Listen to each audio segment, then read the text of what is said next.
Olá pessoal, tudo bem com vocês? Eu sou o Geordival e nesse vídeo nós vamos falar sobre o duelo mata-mata versus pontos corridos.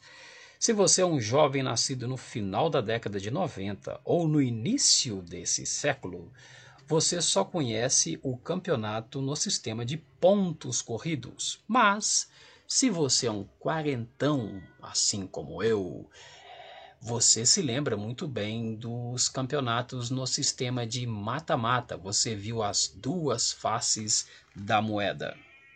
E talvez você tenha horror a esse campeonato de mata-mata, ou talvez você faça parte do grupo de pessoas saudosistas em relação ao mata-mata. E muita gente é saudosista em relação ao mata-mata, especialmente quando a equipe para o qual a pessoa torce termina em oitavo lugar. E sem chances de título, a pessoa pensa: poxa, se fosse mata-mata, oitavo lugar ainda se classificava. Bom, nesse vídeo a gente vai dar uma olhadinha nos prós e contras dos dois sistemas. Em 2002, na última edição de campeonato no sistema de mata-mata, o narrador Galvão Bueno dizia a todo momento durante a partida Corinthians e Santos: final é um barato, amigo. E por que o Galvão dizia isso? O Galvão dizia isso porque a Globo estava muito preocupada com a mudança no sistema de campeonato. O temor era perder consideravelmente a audiência num campeonato de pontos corridos que durava praticamente o ano todo. E aí, muito preocupada, a Globo lançou essa campanha de que o legal é final. Só que não deu muito certo, o campeonato de pontos corridos acabou acontecendo mesmo a partir de 2003, no ano seguinte. E é engraçado essa expressão final é um barato, porque na primeira edição do Campeonato Brasileiro, lá de 1971, não teve final, foi um triangular entre três equipes. Em 72, teve final, mas foi num jogo único. Em 73, não teve final, foi um quadrangular. Em 74, não teria final também, seria um quadrangular, mas duas equipes terminaram empatadas e teve um jogo de desempate. De 75 a 2002, aí sim tivemos final, mas nem sempre dois jogos. 77 e 85, por exemplo, foi uma final única decidida nos pênaltis. Em 98 e 99, foram necessárias 3 partidas para decidir o campeão. E como o campeonato dos anos 70 e 80 eram bem bagunçados, campeonatos inchados, campeonatos que não tinham rebaixamento, como era uma bagunça total, é bem provável que essa lembrança de mata-mata que as pessoas têm se refere mais aos mata-matas dos anos 90. E aí você pergunta para um defensor de mata-mata, como era o mata-mata nos anos 90? Ele vai te responder assim, ó: 20 clubes, classificam 8. E aí começa a fase mata-mata. Primeiro contra oitavo, quarto contra quinto, segundo contra o sétimo, terceiro contra o sexto, e assim até chegar aos dois que vão decidir o título. Bom, se o Campeonato Brasileiro fosse assim de 90 a 2002, é bem provável que nem teriam dado muita força, muita ideia para o campeonato de pontos corridos. Provavelmente esse sistema estaria em vigor até os dias de hoje, mas não foi bem assim. A começar pelo número de clubes. 20 clubes? A gente teve 20 clubes em 1990. Isso depois de um longo período, já que a última vez que a gente tinha tido 20 clubes no Campeonato Brasileiro tinha sido em 71.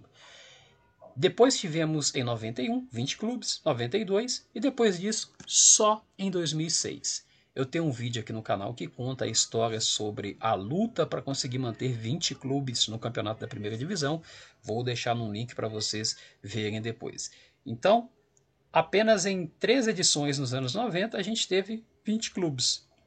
E esse sistema mata-mata com 8 times, a gente teve 90, 94, 96, 98, 99, 2001 e 2002. Em 94 não jogaram todos contra todos, era um campeonato bem maluco, e eu vou deixar também um link na descrição onde eu conto a história desse campeonato maluco. E em 2001 as fases de quarta de finais e semifinais foram realizadas em apenas um jogo. Apenas a final é que teve 2 partidas. Em 91 e 95 tivemos mata-mata, mas com 4 times. E em 2000, na famosa Copa João Avelange, também tivemos mata-mata, mas com 16 times, incluindo aí equipes da segunda divisão, como foi o caso do vice-campeão daquele torneio, São Caetano, e time da terceira divisão, como foi o caso do lendário Malutron.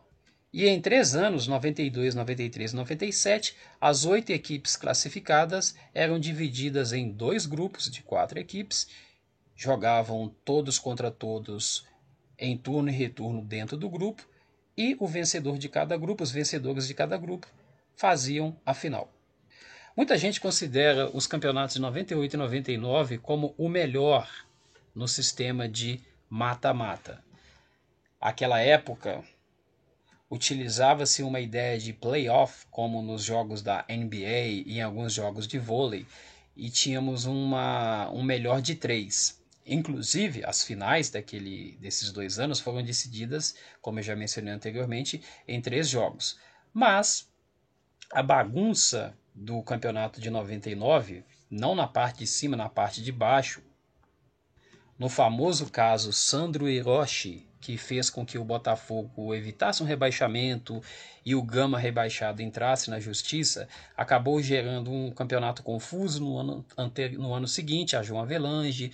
O campeonato voltou a ficar inchado e chegou-se à conclusão de que estava faltando um pouco mais de organização nos campeonatos dos anos 90, que eram bem desorganizados, e a única fórmula de conseguir uma organização nos campeonatos era o sistema de pontos corridos. Alguns aspectos que muita gente considera extremamente positivo no campeonato de mata-mata. O primeiro deles é todo mundo vê a final. Seja um duelo entre 2 cariocas, um duelo entre 2 paulistas, um Grêmio e Portuguesa ou um São Caetano e Atlético do Paraná. Todo mundo vê a final. O Brasil para no domingo para ver a final do campeonato. Um outro aspecto que muitas pessoas consideram como positivo é o fato de haver 8 candidatos ao título. Mas muita gente também vai achar isso injusto. E a gente pode citar aqui 3 casos que talvez seja injusto. O Corinthians em 1990, 7º colocado na classificação geral e que acabou sendo campeão brasileiro, eliminando ali os adversários na fase de mata-mata. O Grêmio de 96, que foi o 6º colocado e fez a final contra a Portuguesa, que havia sido a 8ª colocada. E o Santos de 2008, de 2002, aliás, que foi o 8º colocado, eliminou o São Paulo, que era o primeiro colocado, e acabou como campeão.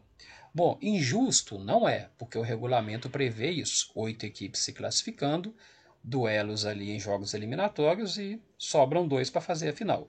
Então não é injusto, mas esse era um dos argumentos usados em relação aos que defendiam o campeonato de pontos corridos. E os pontos corridos? Alguns argumentos positivos. As principais ligas do mundo são assim, o regulamento é simples, ganha quem faz mais pontos. Fácil, fácil. Jogam todos contra todos em turno e retorno. E o campeão sempre é o melhor time. Sim, o campeão de pontos corridos sempre é o melhor time. É o time que geralmente tem mais vitórias, é o time que fez mais pontos, então ele é o melhor time. Mesmo que você tenha vencido, seu time tenha vencido o campeão brasileiro nos 2 jogos do turno e retorno, ainda assim ele é melhor que você, porque ele ganhou outros jogos que você não ganhou. Um aspecto que talvez seja negativo é o fato de que o campeão nem sempre é visto por todos. Vou dar um exemplo. Imagina um campeonato em que o Internacional esteja a ponto de ser campeão e o Internacional vai jogar contra o Bahia. Nessa mesma rodada temos um Coritiba e Corinthians, que não vale mais nada, e um Goiás e Fluminense, que também não vale mais nada.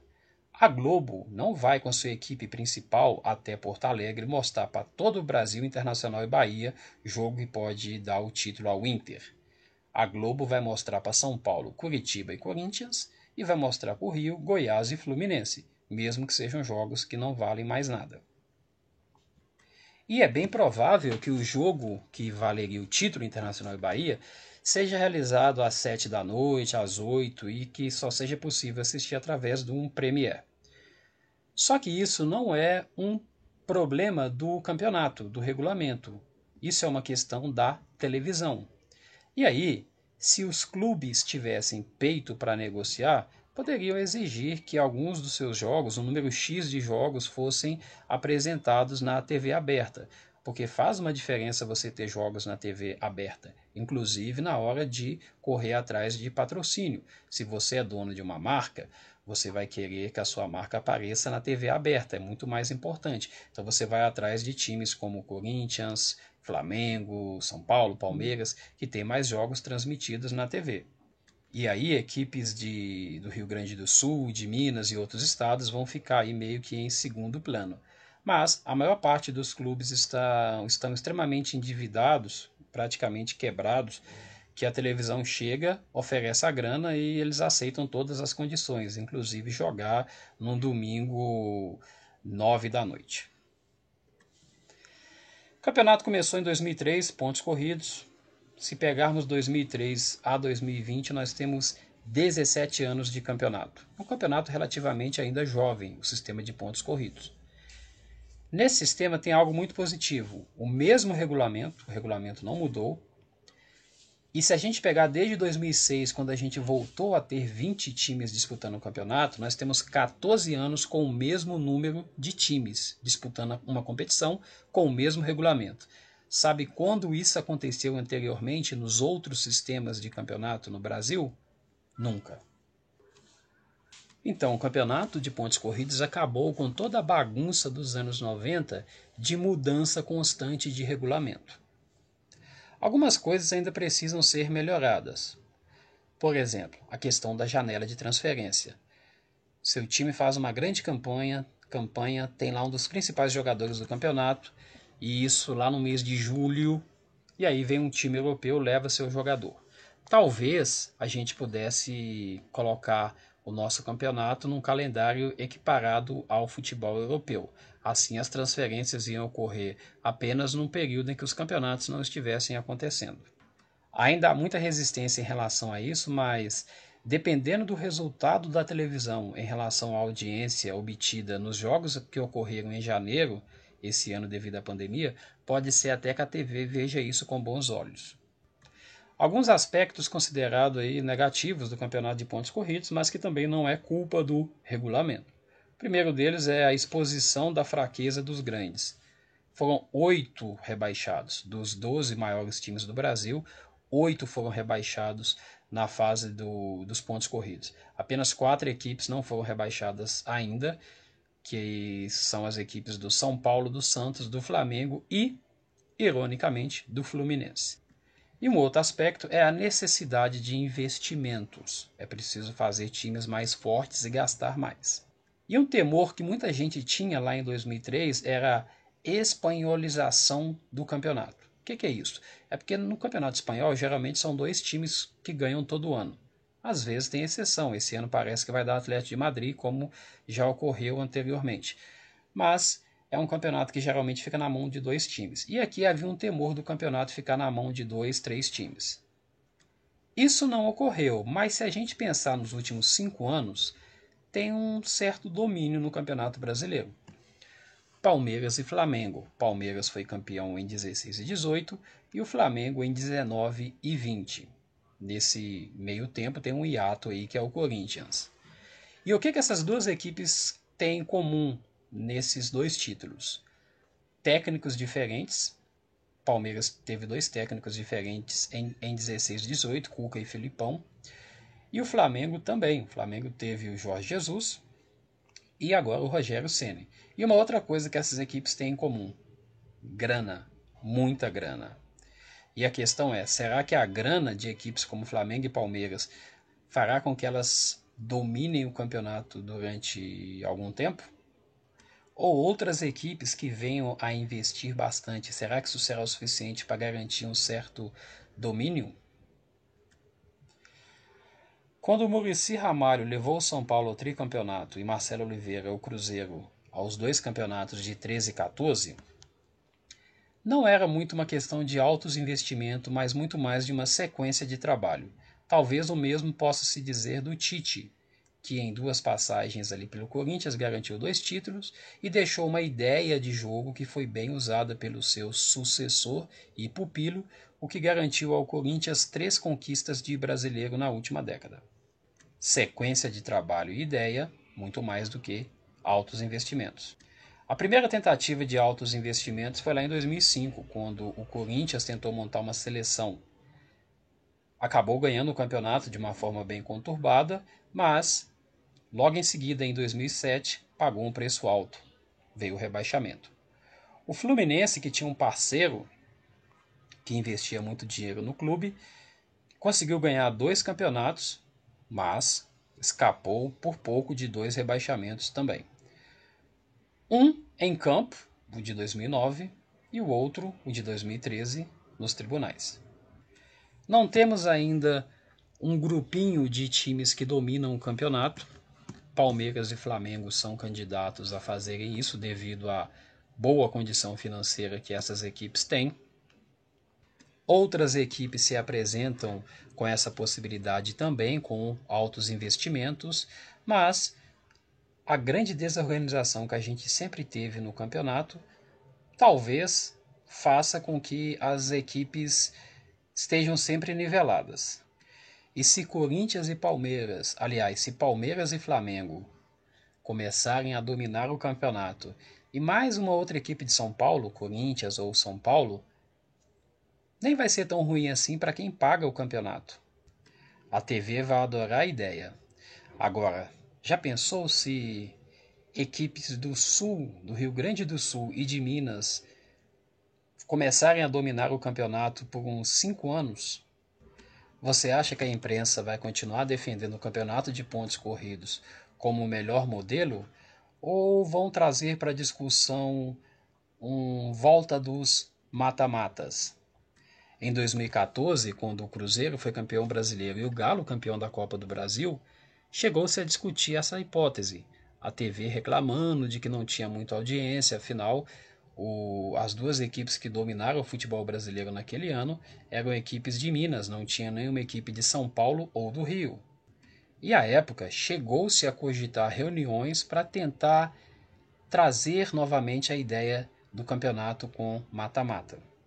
E no final das contas, não tem problema algum se o campeonato ficar igual na Espanha, dominado por 2 times, desde que seja um paulista e um carioca. E como não diria aquele narrador famoso, final, amigo, é um barato. Pontos corridos, amigo, é um barato. Os 2 são ótimos, desde que garanta pra gente a boa e velha audiência. Pessoal, se você gostou do vídeo, deixa um like. Se você não é inscrito ainda no canal, inscreva-se no canal. Tem sempre uma historinha aqui de futebol, um bate-papo informal nessa época de pandemia. Deixe nos comentários a sua opinião, se você gosta do campeonato de pontos corridos, se você é um saudosista do sistema de mata-mata.